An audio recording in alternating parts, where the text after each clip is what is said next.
The scientist cut the snake in half. Then he brought the upper half of the snake close to a glass cup. The snake's cells turned into tendrils and devoured the glass until it grew a new body. The dead snake had come back to life. After that, the scientist reached into the snake's mouth and took out its heart. Only then did the snake finally die. The scientist wanted to combine the snake's heart with human genes to create an immortal artificial human. Soon, the snake egg reacted, and a monster hatched from it. As it tried to stand, its body kept transforming, eventually evolving into a human form. The scientist was thrilled with his success. Suddenly, the monster grabbed the scientist and killed him. Then it picked up a knife, cut off one of its own fingers, licked the wound, and placed the finger into a glass cup. Soon, the finger regenerated. The monster was very pleased. Later, Seth arrived at a boxing arena. When he saw a beautiful woman, he extended his tongue to her neck. This enraged her boyfriend, who punched Seth but was knocked down and thrown off the ring.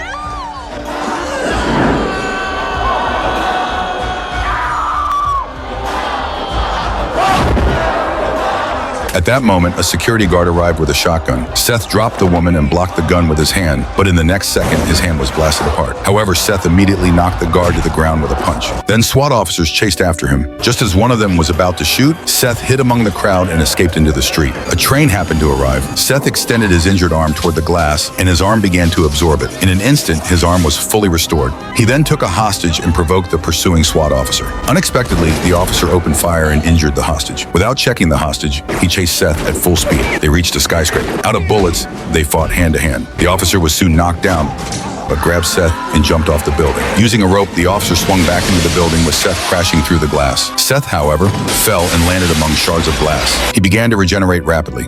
Just as he was about to grow limbs, the officer found his weakness and pulled out his energy core, killing him for good.